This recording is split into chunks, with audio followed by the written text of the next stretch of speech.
आपकी कमाई आपकी पर्सनैलिटी से ऊपर छलांग कभी भी नहीं लगा सकती। मैं लोगों से सुनता हूं कभी कभी, यार काबिलियत तो बहुत है, पैसे कम कमाता हूं मैं आपको बता दूं कड़वा शब्द, आदमी अपनी औकात के बराबर ही पैसे कमाता है। उसको जितने आने चाहिए उतने ही कमा रहा है, वो ठीक कमा रहा है एक्चुअली। अगर उसको कमाई बढ़ानी है तो मेहनत बढ़ाने के बजाय खुद पे काम करना चालू करना चाहिए। और खुद पे काम करने का मतलब होता है पर्सनल डेवलपमेंट।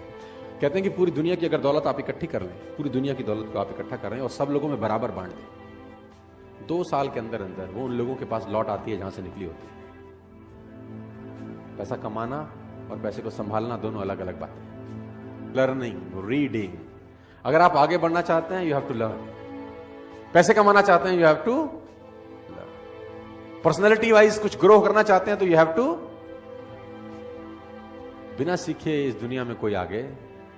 अगर आपको आज 50,000 रुपए महीना आ रहा है ना, तो आप 50,000 रुपए महीने वाली ही नॉलेज रखते हैं।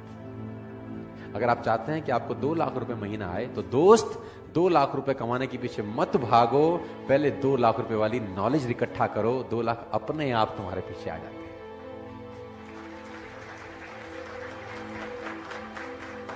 और मैं इसको बोलता हूं पर्सनल डेवलपमेंट। और मैं इसमें एक और चीज ऐड करता हूं, उसको मैं बोलता हूं value make the difference in results. इस जिंदगी में जो रिजल्ट है, उसमें जो डिफरेंस पैदा करती है वो टाइम नहीं पैदा करता। आप ज्यादा टाइम में ज्यादा मेहनत करके ज्यादा पैसे कमा लें, ऐसा कभी भी नहीं होता, क्योंकि टाइम तो बढ़ा नहीं सकते ना दोस्त। अब 1 घंटे में 1 ही घंटा काम कर सकते हैं, 1 दिन में 10 घंटे काम कर सकते हैं। इससे ज्यादा आप काम कर सकते हैं क्या? किसी ने मुझसे कहा कि अगर हम ज्यादा समय काम कर सके तो ज्यादा पैसे कमा पाएंगे। तो मैंने कहा भूल जाओ, ज्यादा पैसे नहीं कमा पाओगे, क्योंकि 24 घंटे से ऊपर तुम काम नहीं कर सकते। तो उसने बोला फिर कमाएंगे कैसे? तो मैंने बोला वैल्यू बढ़ा के। तो उसने बोला वैल्यू बढ़ा के कैसे? किसी ने मुझसे पूछा कि यार मेरी गुजारा बड़ा कम चलता है। तो मैंने बोला गुजारा क्यों कम चलता है? उसने बोला यार आजकल नौकरी में मिलता है क्या है, सिर्फ 20,000 रुपए देती है कंपनी, सिर्फ कंपनी 20,000 रुपए देती है, तो उससे गुजारा कैसे चले? कंपनी बड़ी खराब है। मैंने कहा नहीं तू बात को गलत बोल रहा है। तो उसने बोला गलत कैसे बोल रहा हूं? मैंने कहा 20,000 रुपए कंपनी देती है, ये गलत है। ये बोल कि 20,000 रुपए कंपनी मुझको देती है, क्योंकि तेरी ही कंपनी में उसी 8 घंटे में किसी को 50,000 रुपए भी मिलते होंगे, तेरी कंपनी में उसी 8 घंटे में किसी को 1 लाख रुपए भी मिलते होंगे, और तेरी ही कंपनी में उसी 8 घंटे की किसी को 2 लाख रुपए मिलते होंगे। इसका मतलब टाइम और पैसे का अनुपात गलत है, क्योंकि टाइम तो तुम सबने 8-8 घंटे दिए, तुझे 20,000 रुपए मिले, किसी को 2 लाख रुपए मिले। क्यों?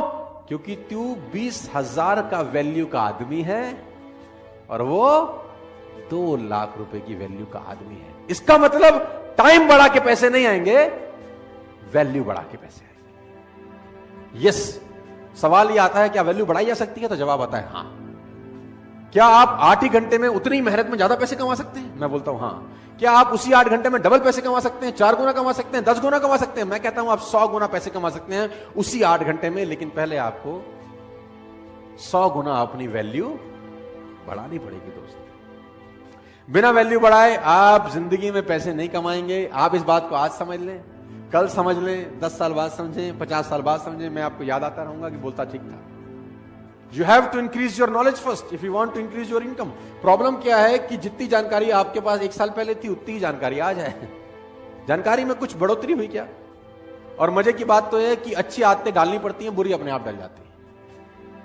हैबिट्स के साथ कुछ लोचा है, अच्छी आदतें डालनी पड़ेंगी, बुरी अपने आप डलेंगी। सुबह सैर करने की आदत अच्छी आदत है, वो डालनी पड़ेगी, लेकिन अगर आप सैर नहीं करेंगे तो सैर ना करने की आदत अपने आप डल जाएगी, उसमें कुछ करना थोड़ी ना पड़ेगा। Habits makes your future, you can never make your future at all. उसने कहा आप अपना भविष्य बना ही नहीं सकते, उसने कहा आप आदतें बना सकते हो, और आदतें भविष्य बना सकते। Rich habits will lead you a rich life, poor habits will lead you a poor life. रईस आदतें रईस इंसान बनाती हैं, और गरीब आदतें गरीब इंसान बनाती हैं। तो अगर आपको रईस बनना है तो सबसे पहले रिच हैबिट्स डेवलप करनी, और रिच हैबिट का सबसे पहला फिलॉसफी है you have to become a good reader. आप जान के हैरान हो जाएंगे, बराक ओबामा ने अपनी दोनों बेटियों को एक कोर्स स्टार्ट कराया है, 3 महीने का वो कोर्स है, और उस कोर्स को बोलते हैं how to read a book fast. How to read a book, 3 महीने का कोर्स है कि किताब जल्दी कैसे पढ़ सकते हैं। आप ऐसी ऐसी किताबों के नाम सुनेंगे कि आप हैरान हो जाएंगे। How to read a book, a book है, उसका टाइटल है how to read a book. किताब को पढ़ना कैसे चाहिए, अब आप हैरान हो जाएंगे, ऐसी भी किताब बोलता हूं हाँ यस, और लोग पढ़ते हैं। मैंने पढ़ा how to read a book, साला 100 पढ़ने की किताब है, उसमें हमारे मतलब का कैसा है वो कैसे निकालेंगे। सब कुछ तो मेरे आपके मतलब का नहीं हो सकता ना, आपके मेरे मतलब का कैसे, वो ढूंढें कैसे, फालतू में 8 घंटा क्यों लगाएं, किताब है how to read a book. तो मैं आपको बताना चाहता हूं दोस्त, जितने भी आप सब लोग बैठे हैं, सब छोटी उम्र के लोग हैं, 20, 23, 24, 25 साल के हैं दोस्त। अगर आप वाकई में जिंदगी में कुछ बढ़ना चाहते हैं तो ये हैबिट आज आप गांठ मारते रहना, you have to become a good. कोशिश करो 15 मिनट, 20 मिनट, आधा घंटा पढ़ने की। मैं नहीं कह रहा कि बॉर स्टार वाली किताब खरीदो, you can buy any of the book, Google पे जाओ, अमेजॉन पे जाओ, buy a book, read a book. और मैं जानता हूं आप नहीं पढ़ते। अब आप बोलोगे आपको कैसे पता, क्योंकि इस पूरी दुनिया का एक ही डेटा है, 90%, 10%। 90% लोग किताब नहीं पढ़ेंगे, 10% पढ़ेंगे। 50 साल पहले भी डेटा यही था, 20 साल पहले भी ये था, 50 साल बाद भी यही रहेगा, 100 साल के बाद भी यही रहेगा। Faces will change, number will be same. चेहरे बदल जाएंगे लेकिन रेशो यही रहेगा। 90% नहीं पढ़ेंगे, 10%। मैं चाहता हूं कि उस 90% में एटलीस्ट आप ना हो, बस आप उस 10% में रहें, मैं ऐसा चाहता हूं। जो लोग किताब नहीं पढ़ रहे उनको ना पढ़ने दो, आप पढ़ो। जो लोग मेहनत नहीं कर रहे उनको ना करने दो।